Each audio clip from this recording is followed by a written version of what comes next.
This is a story about grace and its power to change lives. Undeserved Grace.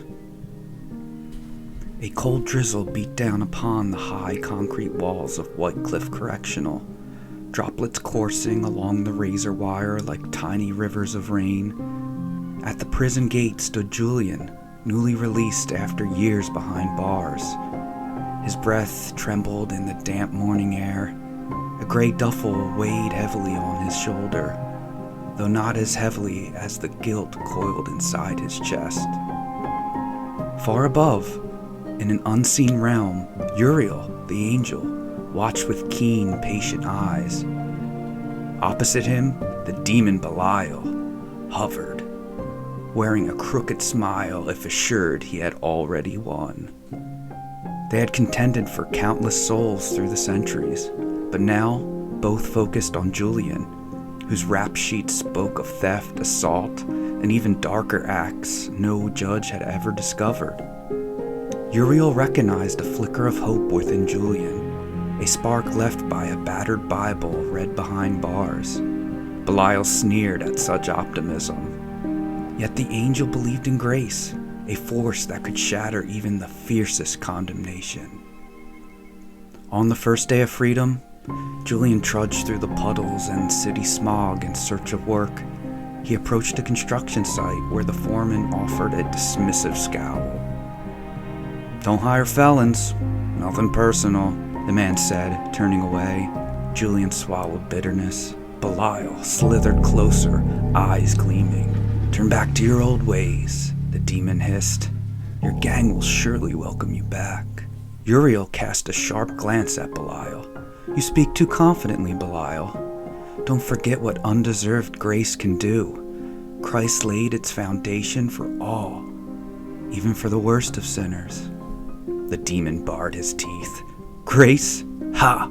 That's only for the naive to cling to. He'll never escape the world's condemnation." Uriel's serene gaze did not waver. Grace changes everything. It's stronger than condemnation. Julian, oblivious to this exchange, left the construction site. A bystander named Margot had overheard the foreman's brisk dismissal. Though she felt a pang of pity, she said nothing. Yet, with each place he visited, the answer was always the same: a suspicious glance at his record and a slammed door. By sundown, Julian slumped onto a rusted park bench, the evening rain seeping through his threadbare jacket and chilling him to the bone. He pressed his forehead against his knees, a bitter thought echoing in his mind. "This is what I deserve, for everything I've done." Sensing the crack in Julian's resolve, Belial slided close, words laced with a venomous hiss. "Then take what the world won't give you," the demon urged. "They've stolen your dignity. Steal back what you need." Meanwhile, Uriel's soft whisper fluttered over the darkness, recalling the verse Julian had once stumbled upon in prison. "For in due season we will reap if we do not give up." And so, Julian shivered in the storm, caught between the lie that he was beyond hope and a single quiet promise that grace could prevail. When the morning dawned, bleak and cold, Julian's stomach twisted with hunger. He walked aimlessly until he spotted a fast food joint, glowing like an oasis. But he had no money left. His mind drifted to places he'd sworn never to return. The mental image of pressing a knife against a stranger's throat to steal a wallet. Immediately he felt the weight of shame. "You've robbed before," Belial taunted. "Why not now?" Interrupting his moment of weakness, an older woman named Mrs. Everett came walking down the sidewalk, her long coat flapping in the gusty wind. She carried relief in her heart. Her granddaughter's hospital bills had been unexpectedly covered by insurance the night before, an undeniable answer to prayer. Grateful beyond words, she had prayed, "Lord, show me who to bless." As her eyes fell on Julian, worn and shivering, she felt a tug of compassion she could not ignore. "Son, are you all right? You look half frozen," she said gently. Julian's pride warred with his need, but he could not lie. I'm not doing too good." With trembling hands, Mrs. Everett offered him money for a meal. "God's been good to me," she whispered. "Please let me share that goodness with you." Julian accepted, shame and relief flooding him at once. Belial snarled in the shadows, his plans thwarted by a mere $10 bill and a warm heart. Uriel's eyes shone with satisfaction, for a single seed of grace had taken root in Julian's soul. That afternoon, Julian tried to barter for a motel room by offering odd jobs, but the owner, eyeing his ragged clothes and criminal record, dismissed him without a second thought.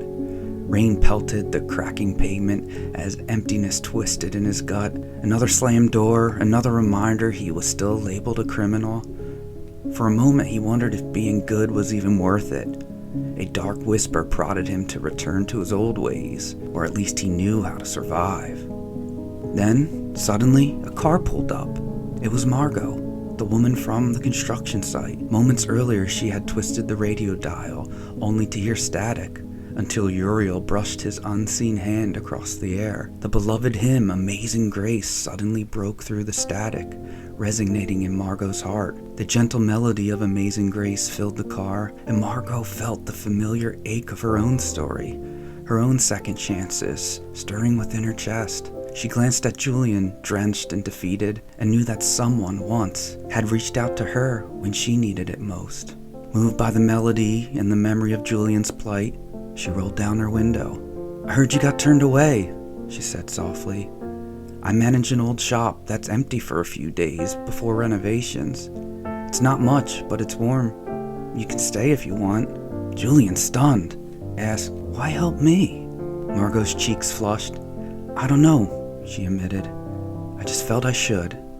Watching from a short distance, Belial spat curses, stamping invisible feet at this crack in his plan. Julian was supposed to be drowning in bitterness, not encountering kindness.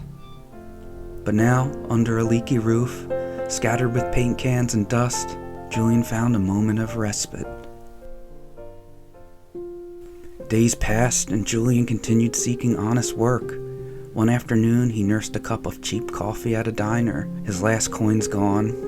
A man named Carlos Sanchez, owner of a small print shop, overheard him quietly asking the waitress if they needed extra help. Mr. Sanchez had recently been stirred by a sermon on forgiveness and second chances. Uriel's gentle whisper weighed on his heart, while Belial hissed warnings of theft and ruin. Mr. Sanchez stood, crossing the diner with evident caution. "I'm looking for a helper in my shop," he said. "It's not glamorous, but it's honest pay." Julian exhaled a shaky breath. "I'm an ex-felon," he said. "I've done things I'm not proud of." Mr. Sanchez looked down at his shoes, then met Julian's eyes. "We've all got regrets," he murmured. "I was shown mercy once. Maybe I can do the same." Belial fumed in silence, his claws itching to shatter this budding trust.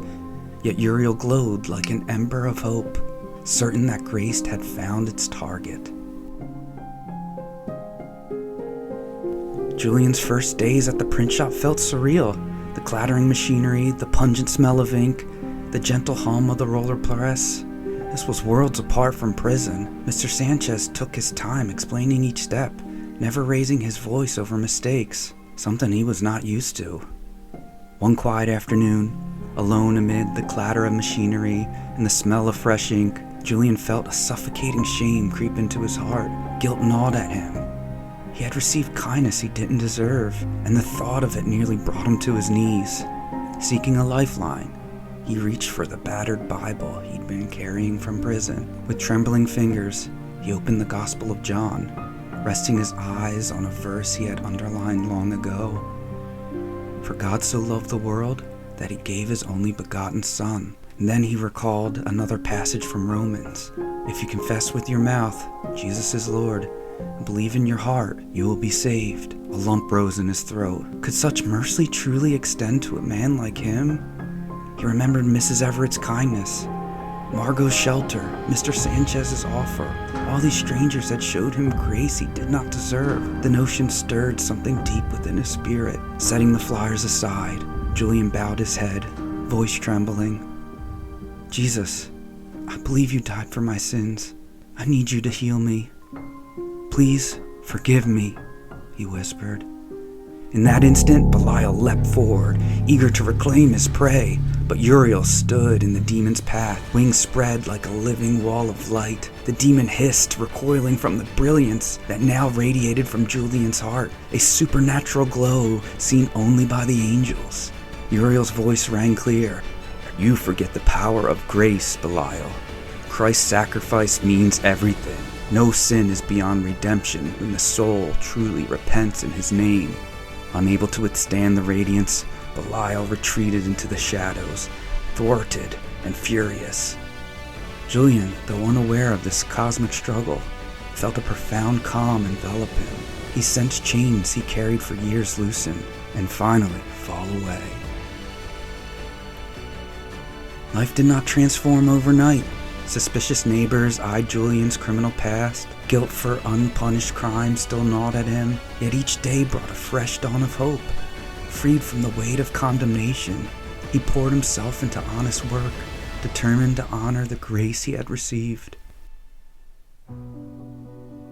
One evening, he noticed a lean teenager sulking behind the shop, eyes darting with fearful energy. The boy admitted he had been skipping school and flirting with gang life. Julian recognized the signs. He had once walked the same road. You don't want that, he told the youth, voice earnest. I thought the streets were power and freedom, but it's a trap. I found a way out, through Christ, and through people who showed me grace I've never earned. Let me help you before it's too late. Above them, Uriel watched as the boy listened, heart softened by Julian's testimony. Further off, Belial smoldered, powerless to reclaim the soul he had once been so certain to win. Through one spark of undeserved grace, bitterness had been uprooted, and hope now blossomed in unlikely soil. Though the city streets remained dark and unyielding, Julian's heart blazed with a light only angels could see, and in that radiance, all of heaven rejoiced.